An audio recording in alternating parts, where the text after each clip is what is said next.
My name is Maria Barber. I will be your host for this series. I have the privilege of working with the Nevada Center for Excellence in Disabilities. In the interest of time, and anyone else who jumps on is fine. They can catch up.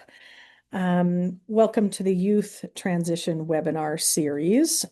My name is Maria Barber. I will be your host for this series. I have the privilege of working with the Nevada Center for Excellence in Disabilities. My team and I are under the Family Navigation Network project. Our team is made up of parents, caregivers, and advocates, all of us with lived disability experience. We support families with youth with special healthcare needs to navigate complex healthcare systems in Nevada. The Family Navigation Network receives support from our funder, Vocational Rehabilitation of Nevada. This series is focused on supporting youth with disabilities as they move from their journey as a youth to their new path as a young adult. There are many complexities that come along with this journey, and our team is here to support the community in any way possible. I personally have been navigating the world of disabilities here in Nevada for 20 years, as my husband and I have a my name is Maria Barber. I will be your host for this series. I have the privilege of working with the Nevada Center for Excellence in Disabilities. This led me to create this series of workshops and the Transition Summit in order to support families in Nevada and share the information that I have. We will be recording this series. Today we have two engaging topics. 9 o'clock to 10:15 will be middle school transition, leading into high school and preparation for entering the workforce. And 10:15 to 11:30 will be Medicaid transition. This is an open forum type format. If you have a question, comment, or suggestion, please raise your hand or type it in the chat. We'll get to your question and get it answered as quickly as possible. A little reminder to the speakers. Please speak a little more slowly than you normally would so Julia and Denise can interpret appropriately. Now I'd like to introduce the middle school transition team, Alexa Young and Latara Parker. Okay, if everybody's set, Alexa Young and Latara Parker, please move forward. I'll share my screen and we'll get started. Okay, Maria, can you guys see that? Yes. Okay. Alrighty. Thank you all for having us. My name is Alexa, and we'll do an introduction slide in just a second. Gracias a todos por estar We aquí. are going to Mi be nombre es Alexa. discussing middle school Vamos a hablar transition. sobre la transición a una educación superior.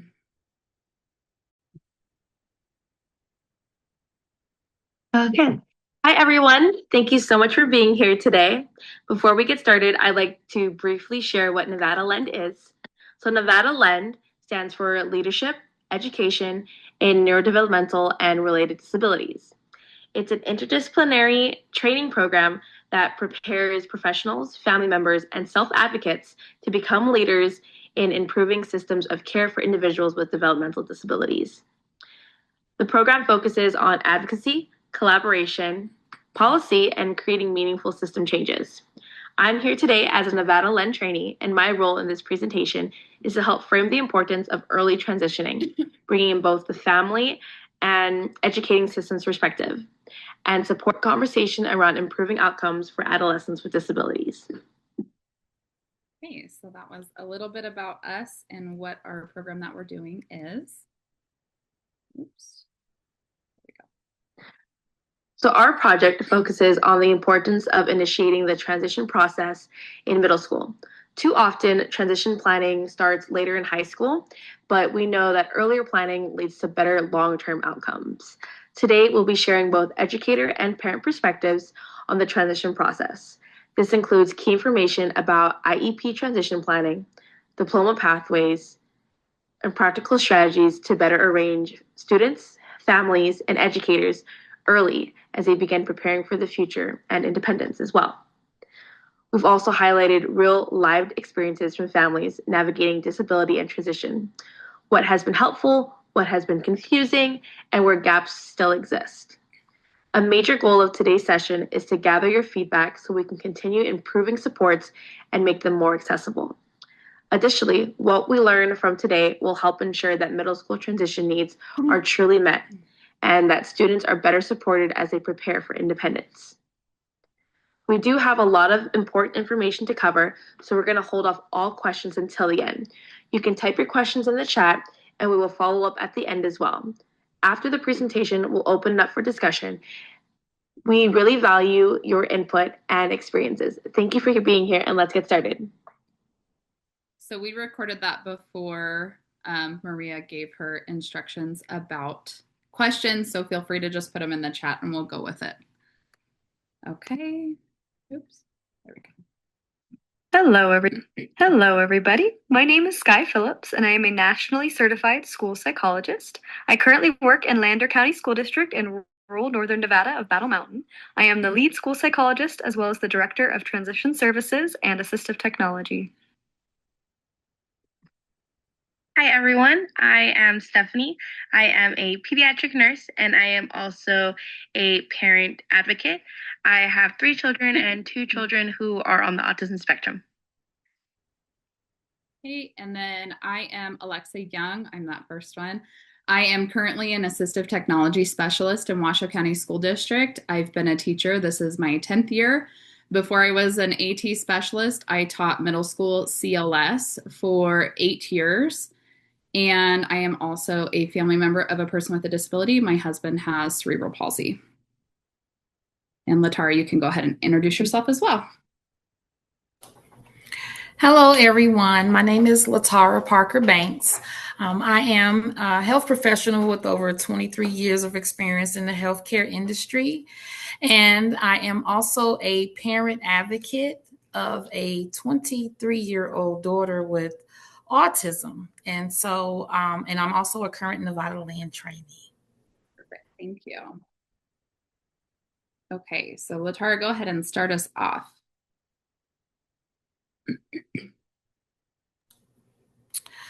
All right, this was a parent's reflection of me talking about how I did not start early enough with my own daughter. Looking back, I wish I had more support from my daughter's school that she was attending, and as far as her teachers and therapists, so that I could have been more prepared for that IEP meeting. I cannot stress how it is okay to start early. You have at least 3 years, I believe, to start working on those goals with your student, with your child. It's okay to start early. You may think, oh, well, I have plenty of time. But before you know it, they're 14 years old. You're sitting at an IEP meeting and you're not prepared and you're wondering what their world is going to look like in a few years. And so then you're thinking as a parent, okay, I have to get busy working on these things and I should have been doing them before this meeting.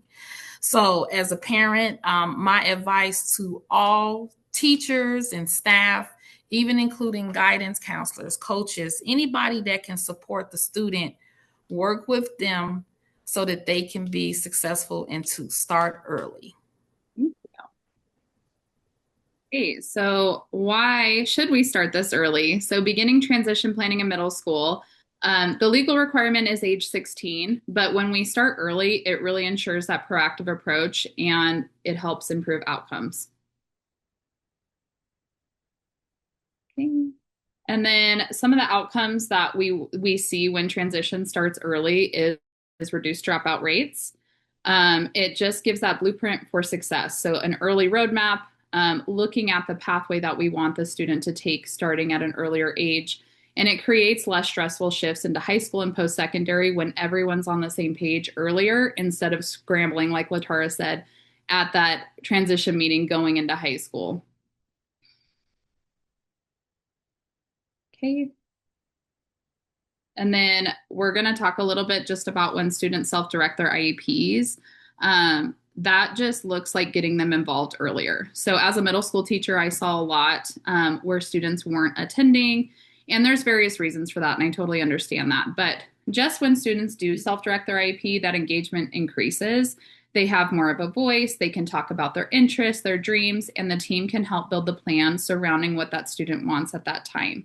They also are more invested in their education, and they're more confident in reaching those goals, and they understand what the goals are for them. And then they can kind of just talk about their interests, and that changes as we're going to talk about later on. But getting them to self-direct their IEPs, and that is teachers, that is the IEP team, not just the parents' responsibility. Getting them involved in the process starting in middle school is going to be really important for those outcomes.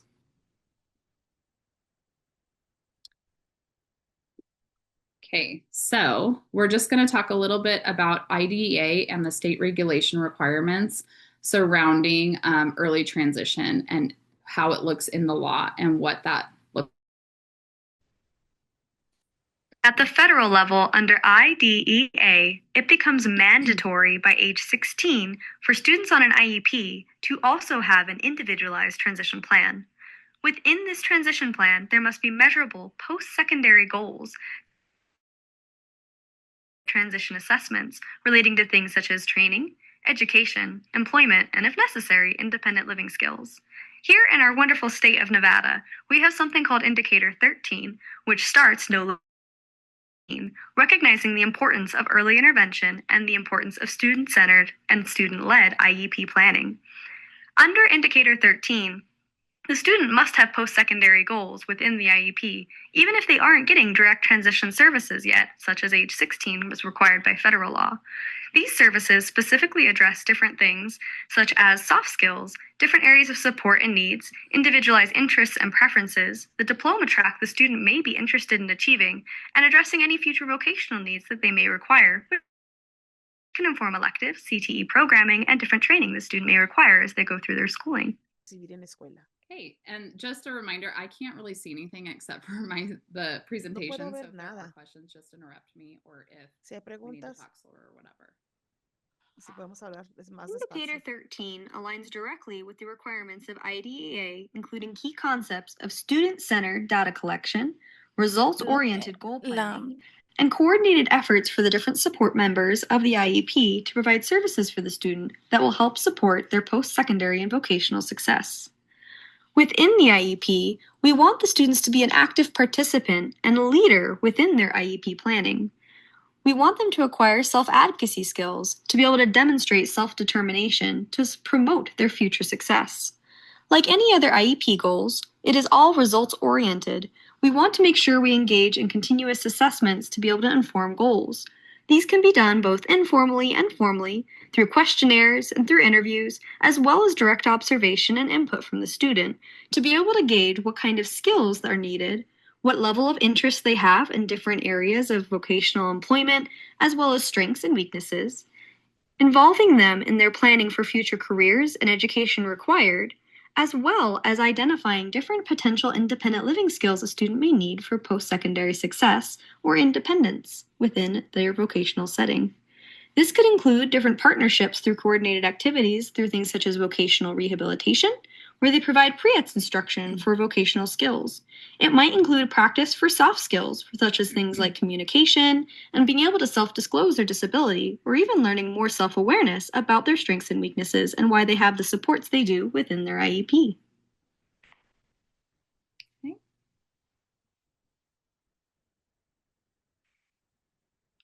Indicator 13 for transition planning is almost like a roadmap for a student's future. If we can identify what the student's end goal is, we can increase their buy-in within our IEP and enhance their self-determination skills. They'll be able to have their own voice in what they would like to do and be able to inform their services based on their needs and be able to advocate more efficiently and self-disclose the areas of need for their disability to enhance their futures. This can also create more buy-in for a student if they can understand what's in their IEP and why, to be able to help them obtain their future goals el conocer qué es lo que incluye su plan y así poder tener el éxito en su vida después de la escuela. Ahora, Latara nos va a dar nos va a hablar sobre las opciones del diploma. Gracias, Alexa. Entender las opciones de diploma. Yo no. So I want to stress quiero decir la importancia de tener la conversación ahorita. Hablen con los maestros. Pueden pedir a los directores, cualquiera, sobre las opciones de diploma. ¿Y por qué? Las opciones de diploma, dependiendo de lo que su niño quiera. Eso depende, de eso depende la opción de diploma que su hijo necesita. Pero quieren tener las quieren saber las opciones que tienen, porque una vez que lo eligen y ya están trabajando para conseguirlo, ya es más difícil cambiar. Así que por favor, pregunten, aunque no entiendan, está bien. Pueden ponerlo en su cuaderno y mantenerlo porque lo van a necesitar. Eh, Hay diferentes rutas para obtener el diploma. Esto es bajo el indicador 13. A la edad de 14 se observa esta selección de diploma y esto se determina antes de que vayan a la preparatoria para que no sea una decisión de último minuto y que no sea una carga en ese momento. Las opciones que tenemos en el estado es el diploma avanzado o estándar, que tiene todos los requisitos de créditos, que el ajustado es donde se completan los requisitos del plan individualizado y hace unos años se activó el alternativo. Deeper into the adjusted and alternative coming up. So the alternative diploma, it's kind of like the middle-ish option. So it is for students with more significant cognitive disabilities and needs. The student is required to get 23 credits and they align with Nevada alternate standards. We call them the NVACs. And they also have to qualify for the Nevada alternate assessment. So they're not taking the standardized SBAC type assessments. I forget what they take in high school, but they are on what we call the NAW. And then some of the benefits is the students can remain in school until age 22 and they can continue to receive those services. Each diploma option has different post-secondary impacts, meaning after high school. So for this specific option, military enlistment might be difficult depending on the branch. You may not qualify for all of the financial aid, and some jobs may not accept this type of diploma. And then another option, aside from the standard, is the adjusted diploma. So this is a highly individualized option for students with IEPs who may not be able to meet the standard diploma requirements. It's adapted to their specific needs. They often receive a modified curriculum and modified credits. In post-secondary life, it's not really accepted for the military. And again, financial aid is going to be hard to come across in regards to like college, and may not meet certain job requirements. So in this option, they often, not all the time, but often continue in school district sponsored transition programs. So in Washoe County, for example, we have the Transition Academy, and then we also have students who go to Path to Independence and they co-enroll. So that's kind of what that looks like. And it focuses a lot on work readiness and those daily living skills and getting them ready for adulthood.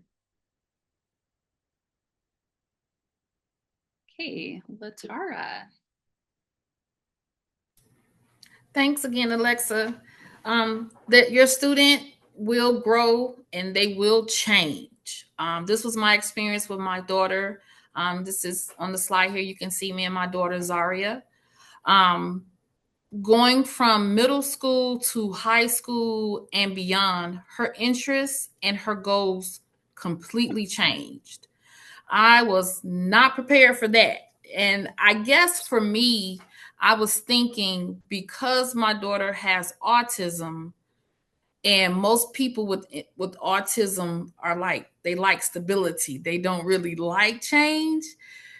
That's for all of the people on the outside world. That's not for them as the individual. And that's what I've learned. And she's now almost 24 and she's still changing. So, what advice I can give to teachers is please support the parent so that they can support the individual with their goals and whatever changes. We want to be working on that to help them be successful throughout middle school so that they're even more successful in high school and beyond. So, again, start early, engage often with them, build trust with them, talk to them, let them know if you see, oh, they were interested in this, now they're interested in that. It may be something that happened. You may need to discuss it with the teacher and say, they're hitting these goals. We need to set some different goals now. So they grow and they change. So the best advice is just to pay attention and to stay engaged with the individual and have that support team ready so that you can keep working on those goals to help them be successful. Thank you. While Indicator 13 requires that we have formal transition planning starting at age 14, there's no reason we have to wait that long. We can start much sooner, even as early as elementary school within the IEP, to make it more student-centered, to identify different transition goals for the future. When they have a statement of student strengths within the IEP, I often hear teacher statements, which are good to have, but this can also be an area where we include some student voice, such as, I have a strength in, I am interested in, I really enjoy doing, I wish my teacher knew this about me. These different statements can help the students start engaging in the components of their IEP, where they can be more advocates in what they need for the different accommodations and modifications, as well as different future electives they may want to engage in. If we have an idea of the different strengths a student has, we can look at those skills and different careers that could be a potential option for that student. Especially out in my zone, such as rural northern Nevada, we don't get exposed to many career paths or options in our community. Giving that instruction early on through different activities and exposure and job shadowing activities such as Pathful Explore can give that student some early exposure to consider their future goals. Once we know more about what the student would like to buy into, then we can get them to buy into our IEPs. Just like any other goal within the IEP, transition plans are also data-oriented to be student-centered and driven by their functional levels of performance for strengths, weaknesses, and identified needs. The data collection doesn't always have to be formal. It can also include a variety of informal components as well as student input. Within the IEP, it could include things such as preference inventories that identify different areas of interest. There could be different career exploration activities, such as through Pathful Explore, where they get to do different job shadow opportunities and identify what kind of training, diferentes tipos de trabajos y diferentes capacitaciones y tener a convenios con ciertos servicios que les dan, que les ayudan con las habilidades blandas como comunicación y apoyarlos a hacer un currículum. También hay actividades comunitarias como acudir al centro de recursos para navegar de forma independiente en sus recursos. También los estudiantes tienen una ruta de convenios innovadores y ahí se les dan todos los elementos que van a necesitar en esta transición y los servicios que están disponibles para ellos.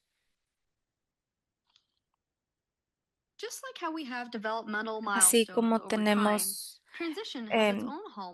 la tradición tiene los peldaños a través de su vida en la escuela.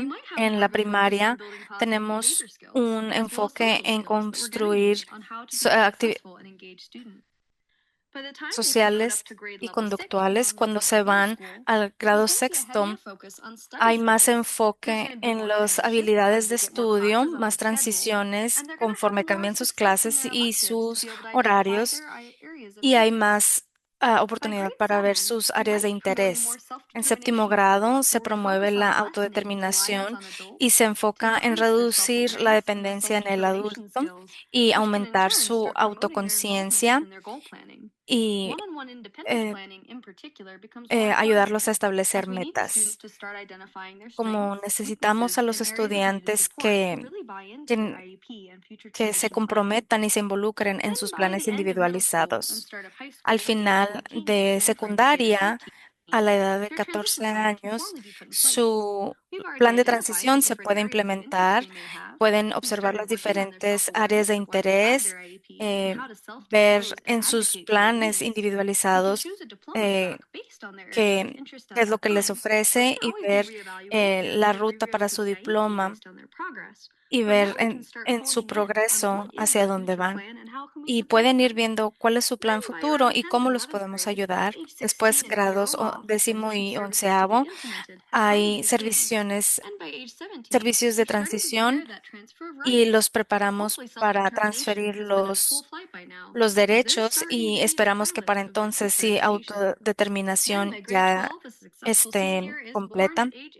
Después, en su grado doceavo, ya tienen 18 años y ya tienen derechos sobre su educación y el enfoque es en la educación superior. Como se habló antes, también estos planes necesitan metas como em, la parte socioemocional. Todo esto necesita metas medibles para que puedan alcanzar el éxito, como por ejemplo las habilidades que necesitan para su empleo o para su vida independiente. En la secundaria, por ejemplo, esto puede ser metas para adaptarse, para estudiar, para habilidades blandas. Podemos incluir capacitación en cómo se pueden este, ofrecer herramientas adaptativas para poder incrementar su independencia. Para estudiantes que dependen más del adulto, el nivel de intensidad se necesita más y que puedan tener más éxito. ¿Qué tan lejos has llegado? ¿Qué los ha ayudado? Hay hay algunas habilidades que podrían ayudarles a alcanzar la independencia. ¿Qué tipo de instrucción está recibiendo que puede ayudarlos a alcanzar su independencia y cómo podemos esperar alcanzar esa meta?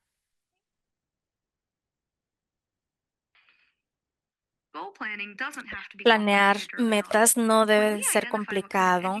Cuando identificamos qué tipo de educación, no debe ser algo complicado. Puede ser en capas. Pueden ser comunicación, puede ser comunicación recíproca, sostener conversaciones a diferentes niveles con amigos, un jefe, un maestro, puede ser diferentes áreas como autorrepresentarse. Tenemos muchas personas que sufren en silencio y podemos ver qué ayuda se les da. Puede ser habilidades computacionales, ayudarles a utilizar las computadoras, instrucción sobre cómo usar las herramientas que se ofrecen dependiendo de su discapacidad y cómo navegar la computadora, cómo conducir una búsqueda. Pueden ser también sus habilidades de trabajo en equipo que van a necesitar en su lugar de trabajo. También el manejo del tiempo. That I see for a need for education. Many accommodations extended time, but that extended time seems to come up in their IEP year after year after year. Maybe they need time management instruction to be able to successfully use the time they have. They still might require extended time for other areas, but they might need to gain more self determination skills to recognize how long is it really going to take me? What kind of planning am I going to need? Materials, organization, all of that falls under executive function for soft skills. Things such as listening skills and self-control might also be an area of need for support. Even a student with a hearing impairment might need instruction on how you find the best spot in a room that has the least amount of ambient sounds around you so you can have the best focus possible. All of these are wonderful technical soft skills you can give a student early on in life that supports their post-secondary success.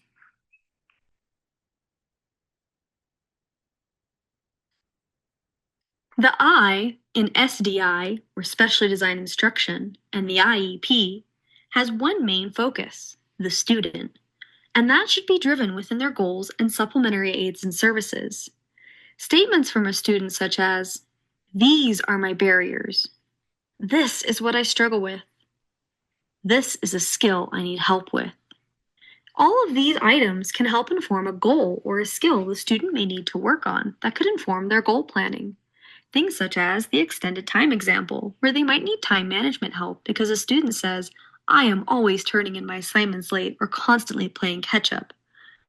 That could identify an area of specially designed instruction for executive function.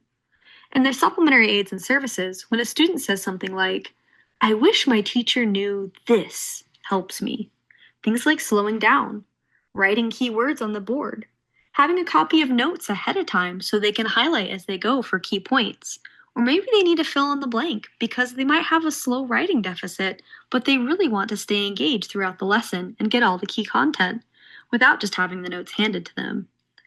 In the supplementary aids and services, we do want to identify what accommodations are needed to support their weaknesses, but also highlight their strengths. When a student has a statement such as, "Even though I have a disability, I have so much ability, I just need this." If they can understand why they have an accommodation such as visuals to support their working memory because their auditory working memory is weak, they'll be able to see those areas of strengths they have and why these different tools help them. Maybe you have a student that's resistant to graphic organizers, but if they understand the way their brain works from the cognitive assessment, such as they have a great visual strength for processing and puzzles and seeing how the dots connect, but a weakness in verbal comprehension, that this can help their brain process and hold on to the information longer, and it's going to help them be faster and more efficient in school. We're going to increase student buy-in, and we get their self-awareness going to increase and enhance their self-determination skills and understanding within their IEP.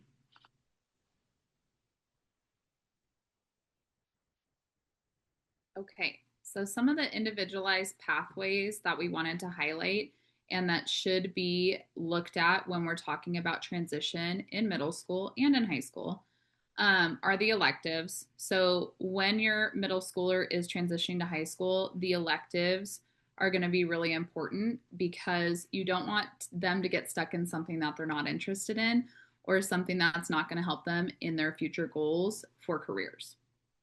Especially in Washoe County, we have each of the high schools has like the CTE academies. So looking at the different options and what's best for your student is going to be important when it comes to planning a schedule. We also want to look at adaptive tools. So for some students, that might be AAC, speech to text, any kind of assistive technology that would be helpful for them to access their environment, to access their education. We want to look at informed assessments. So parents obviously have that right to request those comprehensive assessments during the reeval or any point really if you want your child reevaluated. You can also ask for different types of transition assessments, and those look different for everyone. I used to create my own. I used to use some of the standardized ones. It all just depends on what we're looking at for the student. And then we want to also look at independence planning and how are we going to make that student less reliant on adults and become as independent as possible to live that meaningful life and to be able to have a success in post-secondary, not just high school and middle school. Okay, Latara.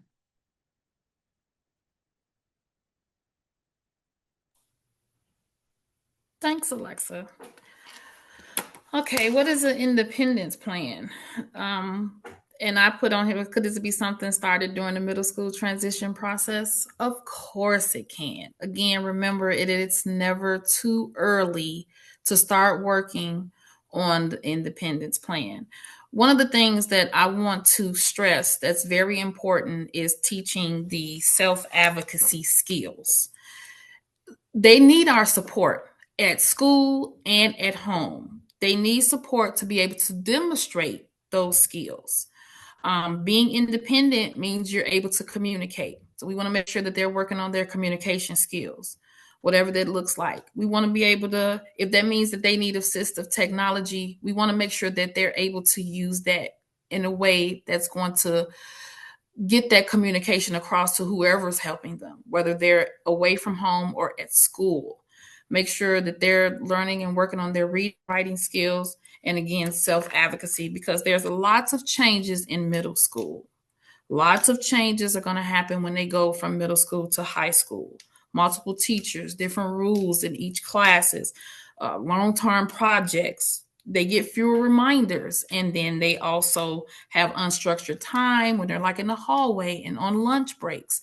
Some of those things I had never thought about. I did not think about that when my daughter was in school. I was like, I feel like I need me an assistant, like a guide or something. So please, please take the advice. Teach them to self-advocate. Teach them to be able to express their wants and their needs, and especially their interests as you're working on an independence plan.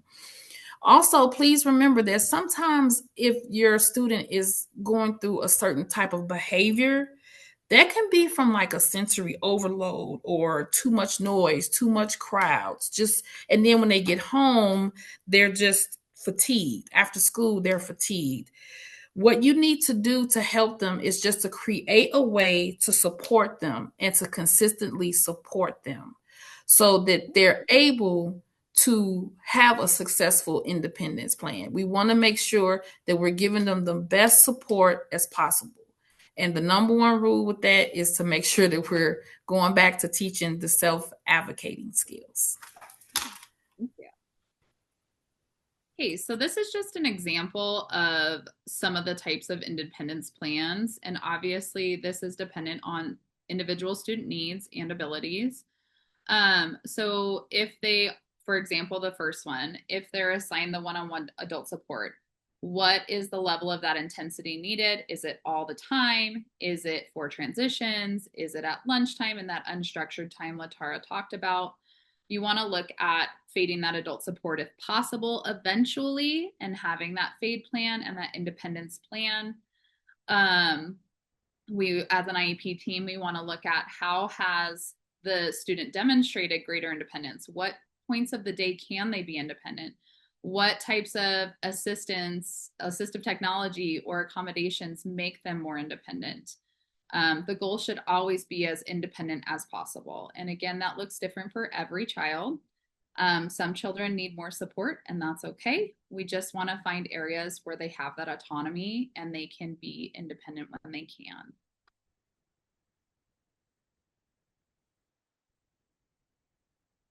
So looking at the coordinated activities at age 16, this is a portion of that transition part of that IEP.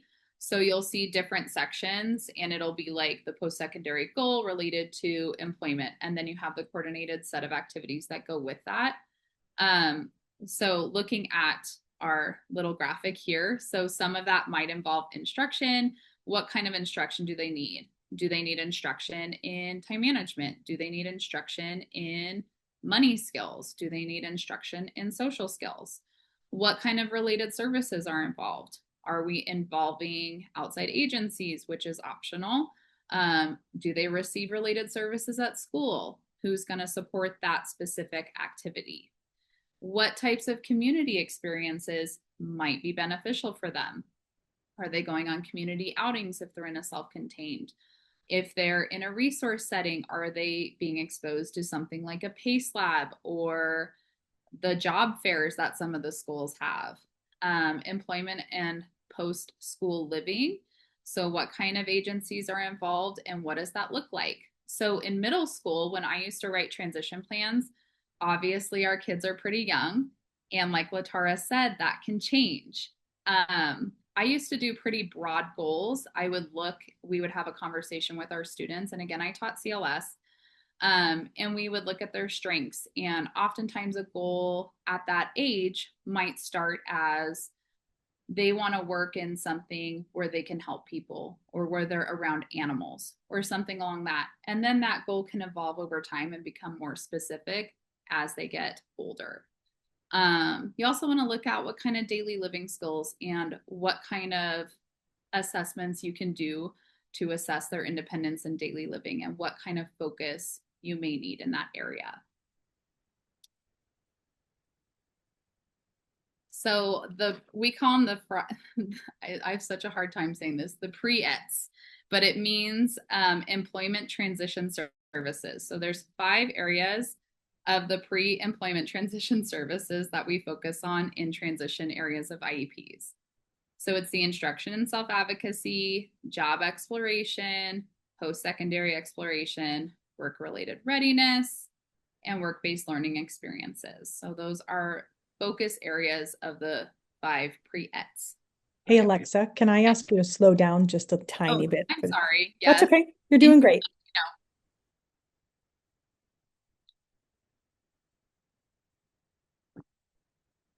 By initiating transition services early in the IEP within a student's educational career, we bolster their self-awareness and their self-determination skills, which in hand increases their independence through the rest of their school career and onwards into life. Increase their understanding of the processes of an IEP and what their rights are under the law. Help them understand the difference between their goals set within the IEP and the transition process that will occur when they go onto a 504 accommodation plan. Guides such as the It's All About Me self-determination supports can help a student understand what their different strengths and weaknesses are and why that drives the IEP services within. Explicitly teach them goal setting, such as identifying a goal they'd like to accomplish, how they'll accomplish it, what supports they have in place to get to that goal, and the different timeframes that they would expect them to be able to achieve it. Increase their accommodation awareness so they understand why they have these different supports in their IEP and how to request them. There might need to be some self-disclosure instruction to be able to support the student in having those conversations. As they get older, they won't have their case manager with them to always give this disclosure support. So going through that practice component is going to be a helpful component to increase their independence.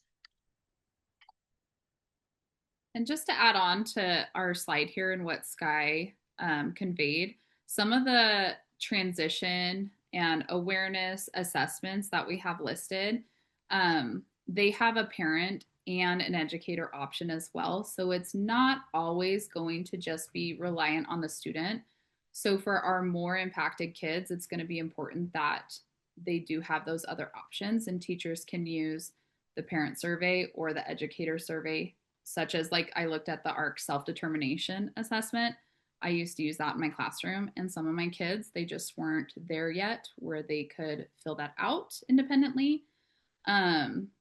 And so I would use the parent one, or I would fill out an educator one, or sometimes both. When hosting an IEP, try to allow student-centered discussion as much as possible, including things such as dream boards that give the students voice on their different strengths, weaknesses, goals, and future aspirations can benefit the student in identifying the different areas of need and explaining to others through self-disclosure on why they need these supports and what's helpful as well as what's not. Including student-led IEPs within your discussions and having practice within the classroom can help build their confidence for when they actually host their own IEP meetings and when their rights transfer. Having IEP meeting exit interviews can also be a helpful component to inform their planning, as you can get the parent perspective, the student perspective, and the teacher perspective, so we can address changes for the future. Including the student in their IEP also supports addressing the stigma that comes with having a disability. It increases neurodiversity awareness and helps create some self-awareness goals so they can participate in more disability pride events and normalize their neurodiverse way of thinking and the supports they need.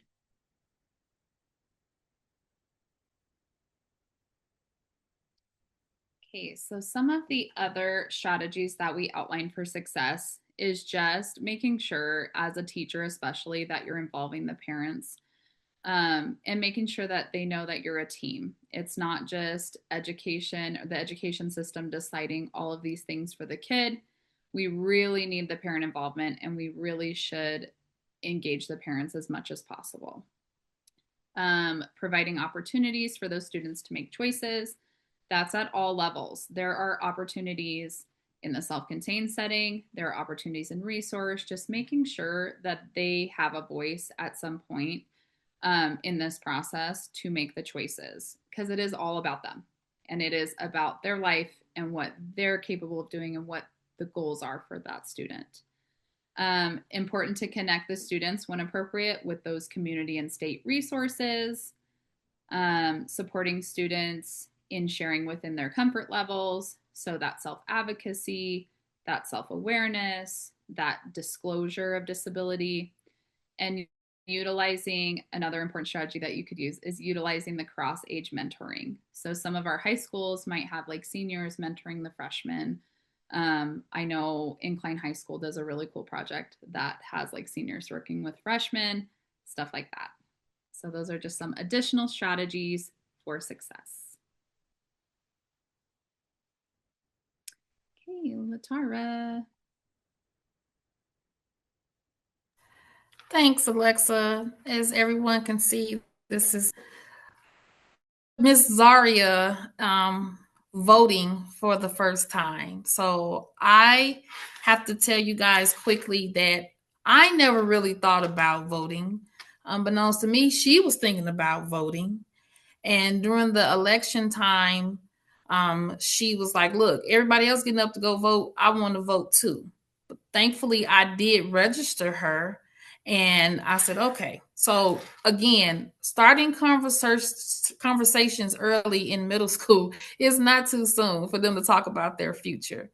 Understanding the diploma options before high school, getting your student involved. And parents, please, please don't be afraid to invite people to that IEP meeting. Have a support team.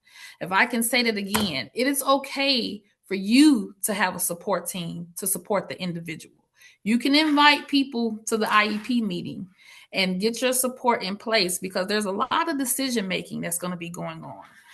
Request assessments that inform the transition planning as well. And then just build your child's self-advocacy skills, because they need them. Like you literally, it says blink and they're 18. If I could just say this quickly, one of the things that I learned when I worked at Nevada PEP was that you're going to always be doing your own homework. So when, as a parent, you got homework too. So when they're doing their homework and they're working on their skills, you need to be working on things as well. Get you a journal, a binder, a big folder, put whatever, or, like put a name on it. You can put their name on it. You can put future, you can put bright future. Just create you some type of binder that you can go back and forth with and use that and put everything related to them in there. Copies of the IEP, medical information. You want to put all those important details so that you can pass that on to somebody that's on your support team. And just it's good to have, just in the case of emergency, if something's happening, you want to have that in place, because they're going to grow, they're going to change. You're going to learn about something when they were in 7th grade and now they're in 9th grade. And you're like, what was that I had remembered, So make sure that you do your parent homework and stay on top of being organized. And it's okay to not remember. That's why you need the binder, because it can be really overwhelming as a parent. You're like, school stuff, medical stuff, therapies, this and that, extracurricular activities. And so just remember that you're going to always be doing your homework. It's a process. You blink and they're 18 and they're going to change. And then, as Latara was saying, Latara, you can talk a little bit about what you wish you would have known and what types of things that parents can start thinking about and educators can start thinking about in that parent perspective. Yes, thank you so much, Alexa. Asking about the transition planning early, like it says at age 14, making sure that the student is involved, because again, it is about them. Request the preferences. And I'm telling you, when I used to go to her IEP meetings, I would see certain things that would have to get rewritten while we were in the IEP. And I'm like, well, she's already hit this goal. So now let's set a new goal. And whatever works for them, that's for them. Encourage the child to participate in the IEP. Encourage the self-advocacy. Let them know it's okay to speak up for themselves, because the IEP meeting is about them. And like Alexa was saying earlier, please make sure you use your community resources, vocational rehab. They have the Nevada Trip. There are so many different nonprofit organizations throughout the state of Nevada that are there to help you. You just got to reach out, get on those email lists to get newsletters and learn about resources, and just continue to help them build their independent skills, starting early at the middle school, beginning at 6th grade. So when they're 14, they know what they want. When they're 16, they know what they want. When they're 18, they're prepared to do the things they want for their future. Thank you. Hey, so some of the key takeaways we hope you got from our presentation is just emphasizing that starting early for teachers and for parents and caregivers. Everyone just know that middle school transition planning does improve the outcomes. It improves readiness. It makes it less stressful. You're not scrambling, you're not cramming, you're not trying to figure out what to do when they turn 14. Know your options. The student voice matters significantly of all levels of kids, and building those skills now and realizing that 18 will come. It will come fast.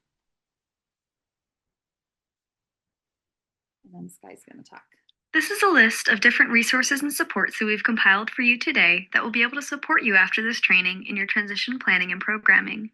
The first one I really wanted to highlight was one developed by our very own Nevada LEND trainees presenting to you today, that is a checklist for middle school transition hallmarks that can help you go through those different elements that are crucial for middle school transition planning as they prepare for Indicator 13 to kick in and beyond.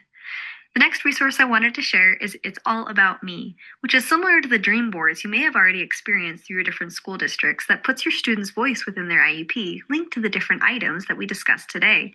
It gives different adaptive platforms for varying disability levels to be able to self-disclose their disability, as well as different elements about them. The next piece I wanted to highlight is that of Nevada Trip. It is an amazing resource that the state of Nevada has developed and released for free for all of our community members, educators, parents, and students. You may not be able to create an individualized student profile just yet, as it may not have been released in your district, but every single person out there can create the visitor's pass from elementary school all the way through to high school and post-secondary success, where it really outlines those different hallmarks as you go through high school to navigate into adulthood. It tells you about your different community resources, discusses diploma tracks, different community supports that may be available to you, such as vocational rehabilitation, different disability resource support center information, as well as independent living skill needs.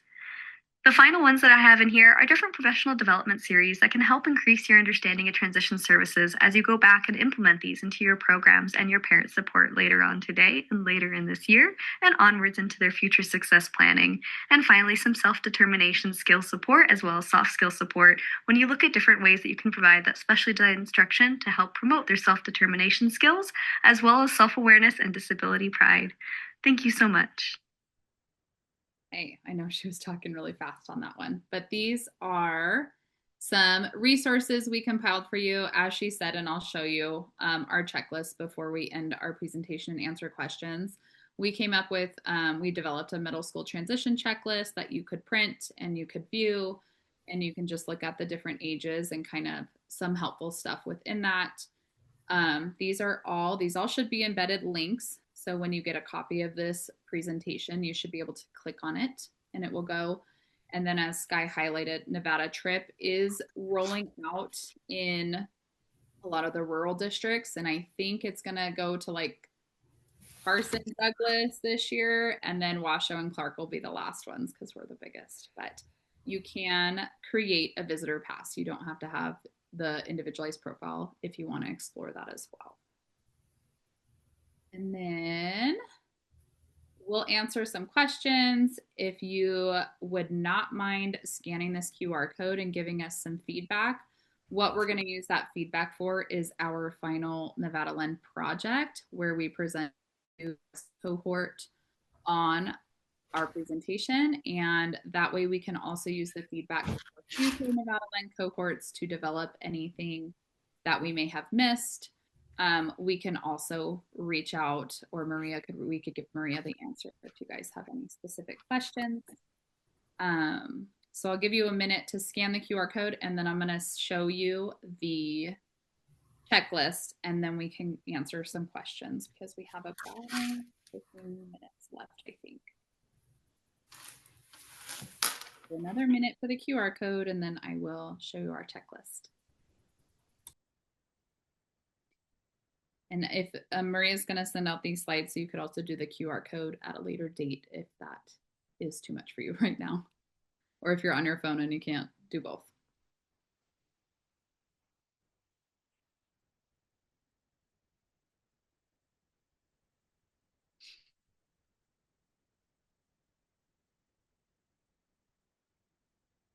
Okay. And then I can come back to that in just a second. I just did want to show you, I think it's on this one. This is what our transition checklist looks like for middle school. So it's oops, sorry, that's the second page. It's one page, double-sided, or 2 pages. And we just go through the different grade levels. So 6th grade, there's some different things that you can start looking at. 7th grade, developing those skills. 8th grade, planning for high school. And then on the back of our handout, we also have some key resources that are offered in the state of Nevada.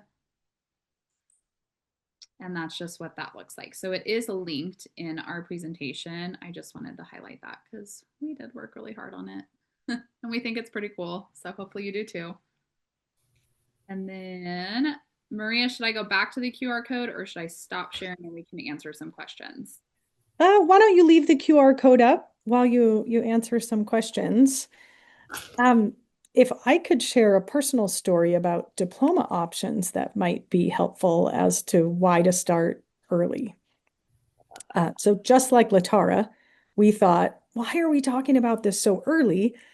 And we didn't, by the time you get to actually what diploma option you're going to select, you think, why didn't we do this earlier?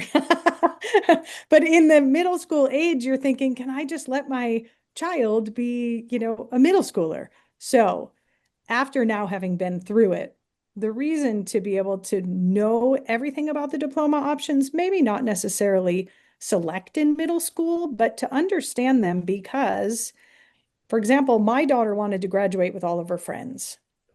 So knowing that we were going to start with the alternative diploma, and if it didn't go well or it was too much, you could always back down to the adjusted diploma. But had we not known the difference between the two and started with the path of succeeding with the 23 credits everyone else has to get, we would have been behind for her to be able to have her goal of graduating in 4 years.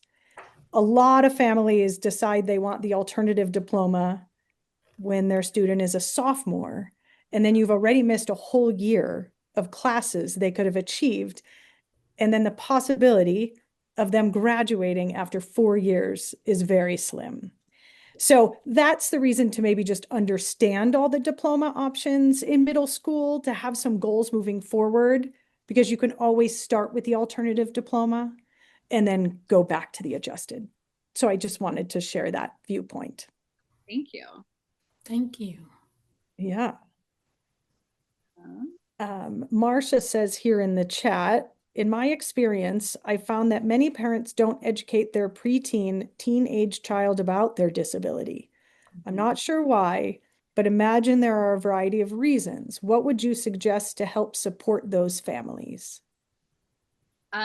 Just from my experience as an educator, I also have that experience. Kids who just had no idea why they were in my class or what their strengths were, or I would have kids with super unrealistic career aspirations, and we would have to have that hard conversation. I think in my experience, again, parents are just trying to protect their kids, and I totally understand that. I think going through, there is, I have to remember what it's called. There is a disability disclosure program that I used to use, and it would just kind of ease into like understanding your disability. Who do I tell this to? Safe. So I think it should come from like the parent's comfort level. And even though it's sometimes uncomfortable to talk about, just knowing the benefits of your child understanding their disability and how to advocate for themselves and getting out of our comfort zones a little bit. Did I answer that question? I kind of went on a No, you did. Yeah. Yeah. Okay. I would like to chime in on that as well. Thank you for that question, Marcia. I think that's a really great question. I have always been the researcher. When I found out that when my daughter got her diagnosis of autism, I wasn't in denial at all, because I was thinking, okay, life is going to be different. This is not what I'm expected. Let me get over this shock and let me do whatever it is that I need to do to help my child be as successful as they can. I take my daughter everywhere. I would suggest that they use their resources in their community, go to family outings. There's so many family outings and events for individuals with disabilities. There's a lot of stuff. They have virtual things and they have in-person things. I would say get them out and start that conversation. Is it uncomfortable? Is it hard? Of course. But being in denial and trying to, like Alexa was saying, they're thinking they can do this, and they may not be able to do that. They may need to go in another direction.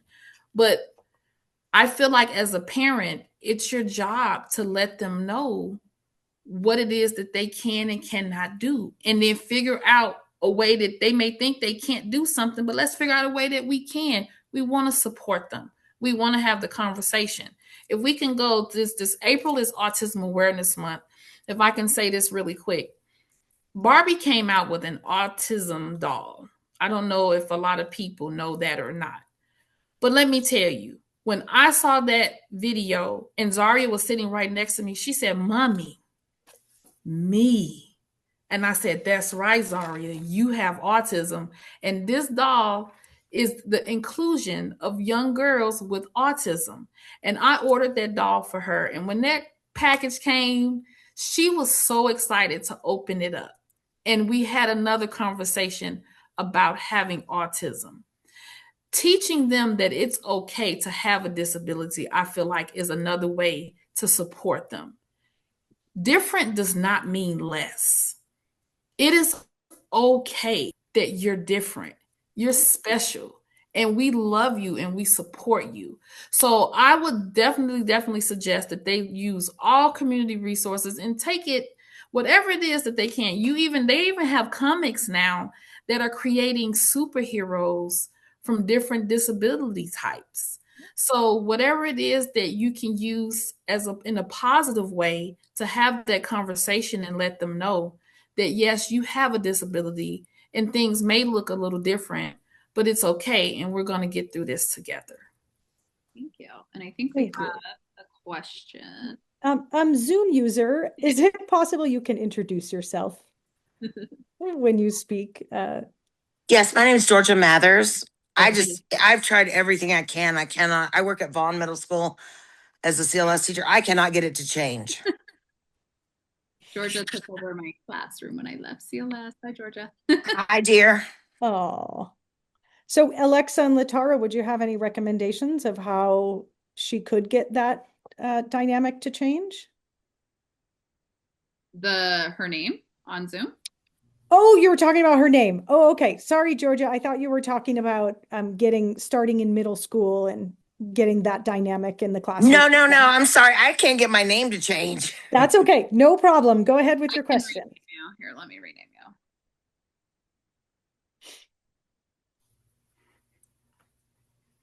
There you go. Did you have a question otherwise, Georgia? No, sorry. Thank you. Anyone else? We have Stephanie Nightingale, who's also an educator in the Washoe County School District, said that she loves the checklist And also parents ask questions. No question is a dumb question. It helps to inform as they move forward. Thank you so much, Stephanie. When we were working on this project, this leadership project for Nevada Land, for me as a parent, it was very important for me to support other parents. And it was actually my idea to do the checklist. And when I brought it to the team, they was like, oh my God, Latara, this is absolutely awesome. Use it as a guide. Let's give it out to the parents and caregivers and whoever that supports them, because it takes a team, it takes a village. And so I feel like as they grow and as they change, they're gonna be like, oh, I see why they have these things on the checklist, because that's what's going to happen. And as they get older and they transition from middle school to high school and beyond, they're going to be so grateful. If I had a checklist back when Zaria was going through this, I would have just been like, oh my God, this is so awesome. So yeah, and just, if I could just stress that it's a process and it takes change, but that checklist will definitely help. So thank you so much for saying that. Yeah, and let us know if we missed anything on it too. We can edit it. Yeah, thank you all. Barb? Yeah, I love the idea of having the students being involved in the IEP meetings early on, and I'm wondering, is that something that doesn't normally happen, or is that the norm? I think it varies. In my personal experience, it is not something that normally happens. I don't know what that reason is, but I think if we can just stress that it is important and that it is okay to have them at their IEPs and it's actually encouraged to have them at their IEPs, then hopefully that norm will. Yeah. So I remember when I went into Zari's IEP after one, so she's probably 15 now, maybe going on 16. And I went into the IEP meeting and I said, where is Zaria? Oh, she's in her class. I said, well, go get her. This meeting is about her. Let's get her in here because I need to know some of the things that she wants as well. I know her, but she, like I said, she changes. And so we want to encourage the administrators and the counselors and the teachers and the therapists to, again, teach them to self-advocate and let them know that it's okay to be involved in the IEP meeting because it's about them. So let's add that to the goals, helping them prepare for their IEP meeting. It's about them. Stephanie said in the chat, something I do prior to every IEP, I send my families a parent input form to ask questions for everything. I have found this helps prevent parents from giving this standard. I have no concerns when we ask during the IEP. I also feel like this input form helps parents to be more honest because no one is staring at them. And as a teacher, I can address those during the meeting more organically. Stephanie, I love that idea. And when I was a teacher, I used to do that as well. And I found that it was extremely successful. And I got a lot more answers because, again, some of those teams are really big and it's intimidating as a parent to be sitting and all these people are telling you all these struggles your kids have. So I love that idea. Say Washoe County used to have one. Don't quote me on that. But you can also create your own. To piggyback on that, I also used to send like a before beginning of the school year checklist of like, what do I need to know about your kid?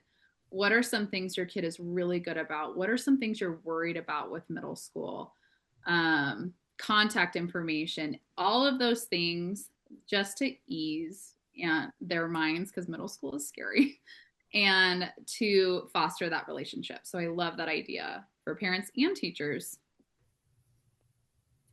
Yes, I agree, Alexa. That is a good idea. I'm sitting here because I used to be on the SOT team at my daughter's school here in Las Vegas. Zaria went to Helen J. Stewart. And I was a very involved parent. I was always asking questions, and something that Stephanie said about this is really important to me because I want to share that. So I send my families a parent input form. So that is something that I feel like can be incorporated with preparing for an IEP meeting for the future. Because I would get a copy, like a draft of her IEP, and I would be reading all this stuff and reading and highlighting. And I would be so confused, and I would feel like I was not prepared. So that is, I love that idea. That is really, really great. And I want to be able to take that back to the community, a parent input form. So thank you for that.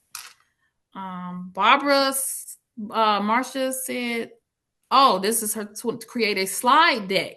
That's for his IEP meetings when he was about 10 and created an agenda.